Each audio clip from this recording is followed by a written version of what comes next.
এখন একটা বিষয় জানতে চাই, তাদের সেকেন্ড রিপাবলিক, আসলে সেকেন্ড রিপাবলিকটার বিষয়ে এনসিপি কি বোঝাতে চেয়েছে, যদি আপনি একটু খোলাসা করে বলতেন যে আসলে সেকেন্ড রিপাবলিক তারা কি বোঝাতে চাচ্ছেন। আমাদের ফার্স্ট রিপাবলিক যদি আমরা ৭১ ধরি, এটা কি সেকেন্ড রিপাবলিক কিনা, যে নতুন স্বাধীনতা তারা বলছে? ধন্যবাদ। তার আগে একটু এই বিষয়টা একটু বলে নিই যে ইনকিলাব জিন্দাবাদ এই কথাটা কিন্তু, এই স্লোগানটা ভগৎ সিং দিয়েছিলেন, এই স্লোগানটা বামপন্থীরা দিয়েছে। কেন দিয়েছে? ইনকিলাব মানে হচ্ছে বিপ্লব, জিন্দাবাদ মানে দীর্ঘজীবী হোক। আমরা বাংলায় বলি যে বিপ্লব দীর্ঘজীবী হোক। হ্যাঁ, তার মানে বিপ্লব একটা চলমান প্রক্রিয়া। কখনো কখনো বিপ্লবের বহিঃপ্রকাশ ঘটে রাষ্ট্র ক্ষমতা দখলের মধ্য দিয়ে, কখনো কখনো বিপ্লবের বহিঃপ্রকাশ ঘটে মানুষের মনন জগতে, চিন্তার জগতে পরিবর্তনের মধ্য দিয়ে। ফলে এটা একটা চলমান প্রক্রিয়া। তো এই ইনকিলাব জিন্দাবাদ স্লোগান দেওয়ার মধ্য দিয়ে তারা হয়তো তাদের একটা বৈশিষ্ট্য তুলে ধরার চেষ্টা করেছেন যে তারা একটা চলমান প্রক্রিয়ার মধ্যে আছে। ভালো কথা, আমরা এটা নিয়ে খুব বেশি হয়তো আমাদের আপত্তি নেই। কিন্তু আমাদের যে বিষয়টা, যে সেকেন্ড রিপাবলিকের যে প্রশ্নটা তুললেন, সেকেন্ড রিপাবলিকের একটা হিস্টোরিক্যাল ব্যাকগ্রাউন্ড আছে। আপনারা জানেন যে ১৭৮৯ সালে ফরাসি বিপ্লব হয়। ফরাসি বিপ্লব রাজতন্ত্রকে উচ্ছেদ করে ফরাসি বিপ্লব হয়েছিল। স্লোগান ছিল সাম্য, মৈত্রী, স্বাধীনতা। হ্যাঁ, কারণ রাজতন্ত্রে তো সাম্য ছিল না, মৈত্রী তো থাকার প্রশ্নই থাকে না, রাজার সঙ্গে প্রজার মৈত্রীর প্রশ্নই ওঠে না, আর স্বাধীনতা তো সব তরবারির কাছে জিম্মি হয়েছিল। ফলে প্রজারা, সাধারণ জনতা, তারা মুক্তির আকুতি নিয়ে বাস্তিল দুর্গ আক্রমণ করেছিল।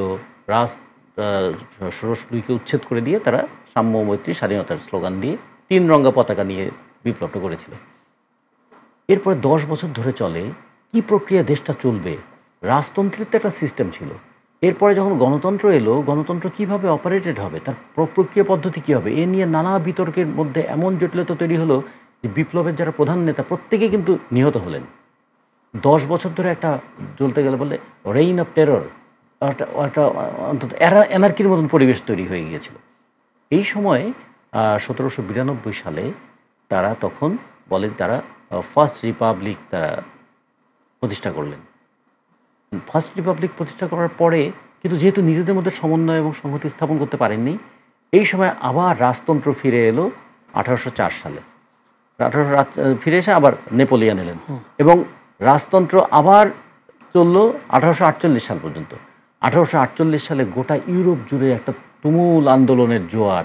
সেই সময় একদিকে যেমন ইংল্যান্ডে আন্দোলন হচ্ছে, ইংল্যান্ডে তো সেই ১২১৫ সালে যে সেই চার্টিস্ট মুভমেন্ট কিংবা ম্যাগনা কার্টা ছিল মুভমেন্ট, আমরা জানি যে কীভাবে ম্যাগনা কার্টা পরবর্তীতে চার্টিস্ট মুভমেন্টের মধ্য দিয়ে রাজতন্ত্রের বিপরীতে গণতন্ত্রের স্লোগানটা কী হবে, গণতন্ত্রের প্রক্রিয়া পদ্ধতিটা কী হবে, এই বিতর্কগুলো চলছিল। কিন্তু ফরাসি বিপ্লব পথ দেখিয়েছে সবাইকে।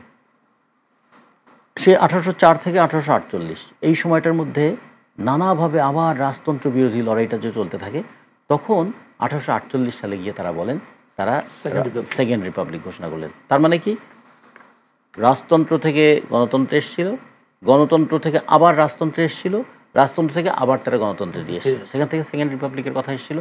পরবর্তীতে ফ্রান্সে ট্র্যাডিশনালি তারা আরও কয়েকবার রিপাবলিক ঘোষণা করেছেন, পঞ্চম রিপাবলিক চলছে। আচ্ছা, রিপাবলিক ঘোষণার মধ্য দিয়ে ফ্রান্সের জনগণের গণতান্ত্রিক অধিকার কতটুকু বৃদ্ধি পেয়েছে? এই ফ্রান্স নিজের দেশে সাম্য, মৈত্রী, স্বাধীনতার কথা বলেছে। এই ফ্রান্স আলজেরিয়ার স্বাধীনতা হরণ করেনি।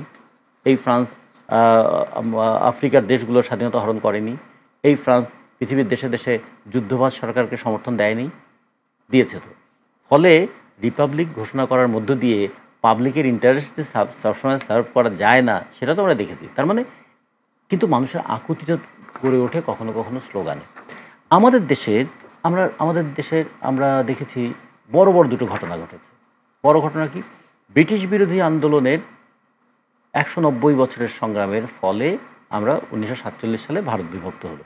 ভারত এবং পাকিস্তান দুটো অংশে বিভক্ত হলো। পাকিস্তান অংশের মানুষ তারা দেখলেন যে পাকিস্তান হলো, কিন্তু এই ভূখণ্ডের মানুষের অধিকার প্রতিষ্ঠিত হলো না। যে কারণে তো পরবর্তীতে দেখা গেল যে ভাষা আন্দোলন বলি, তারপরে স্বাধিকারের আন্দোলন বলি, কিংবা মৌলানা ভাসানীর পাকিস্তানকে সালাম জানানোর কথা বলি, ৬৯-এর গণ অভ্যুত্থান বলি, ৭০-এর নির্বাচন বলি এবং ৭১-এর মুক্তিযুদ্ধের মধ্যে দিয়ে আমরা স্বাধীনতার দ্বার প্রান্তে এলাম। স্বাধীনতার সময় আমাদের কিন্তু স্লোগান এসেছিল ৩টা। একটা হলো সাম্য, একটা হলো মানবিক মর্যাদা, আর একটা সামাজিক সুবিচার। হ্যাঁ, এখন আমাদের প্রশ্ন উঠতে পারে, স্বাধীনতার পর ৫২ বছরে আমরা কি আমাদের এই আকাঙ্ক্ষাগুলো পূরণ করতে পেরেছি? যদি পূরণ করতে না পেরে থাকি, তার জন্য সংগ্রাম করব। তাহলে সেকেন্ড রিপাবলিকান মানে তারা কি বলতে চান? আমার কাছে মনে হয় এই জিনিসটা তারা আরো পরিষ্কার করে বলা উচিত। তারা বলছে 90 আন্দোলনও 3 জোটের একটা রূপরেখা ছিল, সেটাও বাস্তবায়ন হয়নি, সে কথাও তারা 90 আন্দোলন একটা অভ্যুত্থান ছিল, এবারও একটা অভ্যুত্থান। তো অভ্যুত্থানের মধ্যে দিয়ে আবার রিপাবলিক গঠনের প্রশ্ন আসবে কেন? রিপাবলিকের প্রশ্নটা আসতো যদি দেশটা স্বাধীন হলো, কিংবা হয় সামন্ততন্ত্র ভেঙে পুঁজিবাদ এলো, অথবা পুঁজিবাদ অতিক্রম করে সমাজতন্ত্র এলো। একটা আমূল পরিবর্তনের মধ্য দিয়ে তখন তারা সিস্টেমটাকে চেঞ্জ করে ফেললো, ফলে নতুন ধরনের সংবিধান লাগবে, নতুন ধরনের আইন কাঠামো বিধি বিধান লাগবে।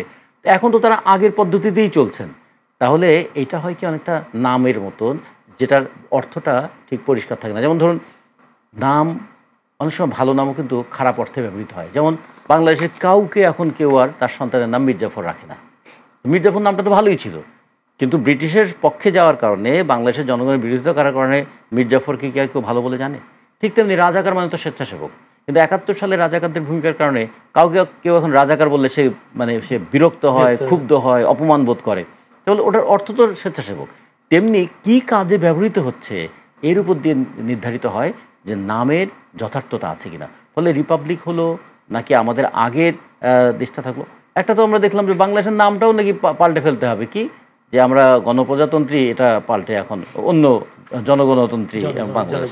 তো এই যে এক্সপেরিমেন্টাল কিছু কথা ছুড়ে দেওয়া, তার মানে ওই কৃষকের সমস্যা কি, শ্রমিকের সমস্যা কি, ছাত্রের সমস্যা কি, সব আড়াল হয়ে যাবে এখন কথার মারপ্যাচের মধ্যে। আমরা মনে করি এটাও একটা পরিকল্পিত পদক্ষেপ হতে পারে। ধন্যবাদ রতন ভাই।